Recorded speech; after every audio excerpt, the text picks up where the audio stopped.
Assalamualaikum warahmatullahi wabarakatuh. Baik kawan, jumpa lagi dengan saya. Di kesempatan kali ini saya akan mengajak eh, kawan-kawan sekalian untuk menanggapi ataupun mungkin dari kawan-kawan sekalian itu mengenai pro kontra daripada undang-undang yang akan dibentuk atau dibuat untuk sebuah cover lagu. Nah, ini mestinya banyak sekali yang menanggapi daripada hal positif maupun negatif.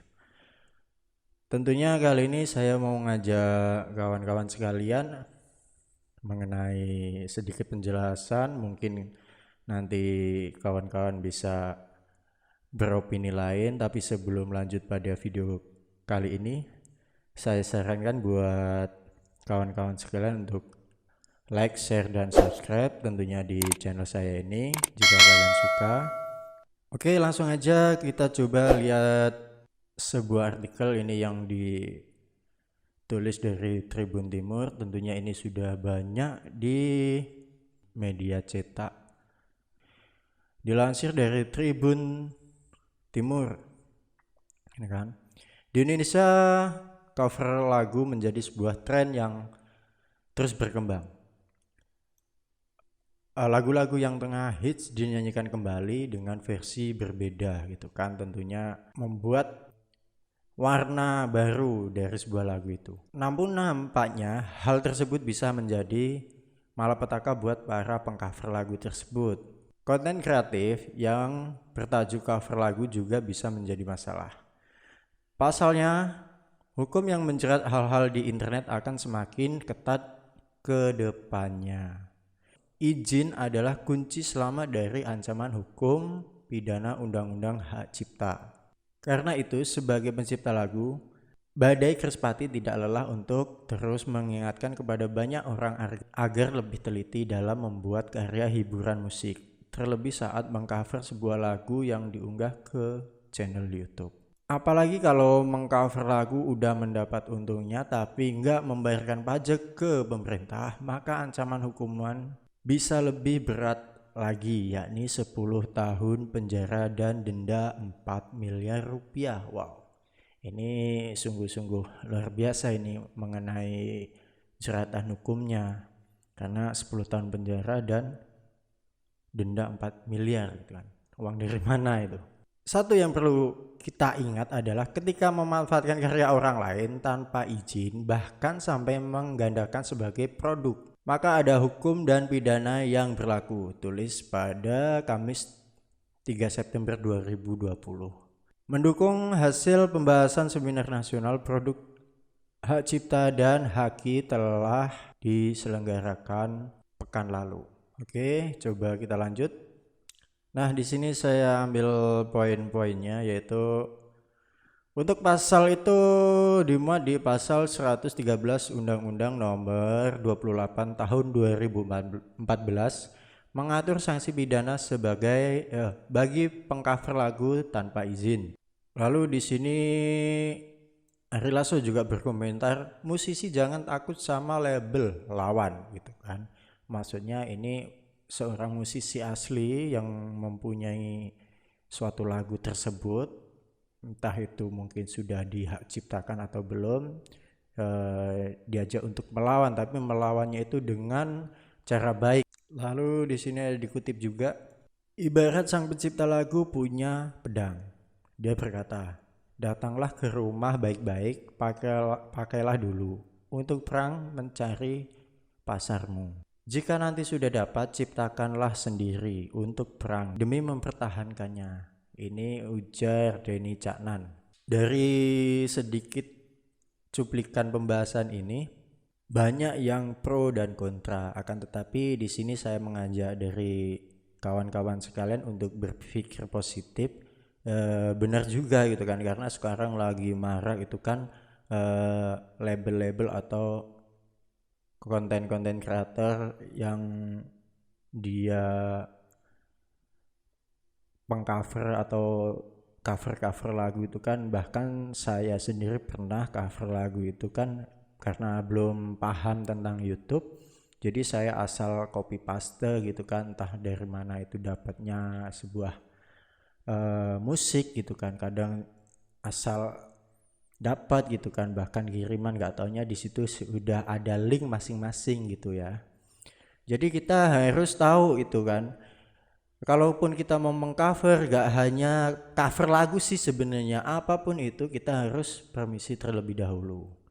Contoh tadi mengenai lagu itu, setidaknya kita cari siapa sih yang merilis atau penciptanya, kita permisi, baik itu bisa lewat email, mungkin ada akun-akun sosial yang lain, bisa kita konfirmasi, bisa nggak kita mengcover gitu kan. Terus bagaimana caranya? Bahkan ada juga yang di situ akun-akun yang sudah menyediakan sebuah tatanan publikasikan kembali tanpa ya permisi gitu kan. Ada itu musik-musik yang dia bisa dikatakan mengkarang sendiri, mungkin pakai alat musik gitu kan, bisa di download segala macam gratis gitu kan. Cuman tetap itu sebagai pemilik aslinya juga mungkin tersinggung gitu ya, karena nantinya banyak kejadian lagu baru dirilis sama si penyanyi A ini misalnya, sama penyanyi A yang asli ini kita dengarkan ya mungkin monoton gitu ya. Setelah di mix gitu kan, di cover, entah itu dibuat versi reggae atau DJ dan sebagainya, mungkin kita dengar lebih ada warnanya gitu kan. Maka dari itu pasti yang pencipta aslinya ini tertutup gitu kan dengan ketenaran itu. Jadi ya saya sarankan buat teman-teman gitu kan, kawan-kawan, kalaupun mau pengcover itu kita sebaiknya permisi izin terlebih dahulu di linknya ataupun di email dan sebagainya gitu kan. Jadi ya bagi saya pribadi, saya menanggapi ini positif. Cuman yang saya agak kurang kurang bisa sependapat ini sedikit ya. Ini mengenai sanksi sih, mengenai sanksi, karena sanksi itu kan wow, bagi saya ya cukup sangat berat itu, karena 10 tahun penjara dan denda kurang lebih 4 miliar gitu kan, uang dari mana gitu kan. Dan saya juga sempat lihat itu di artikel mana itu bisa dikatakan sebagai korupsi gitu kan, korupsi sebuah hak cipta gitu kan.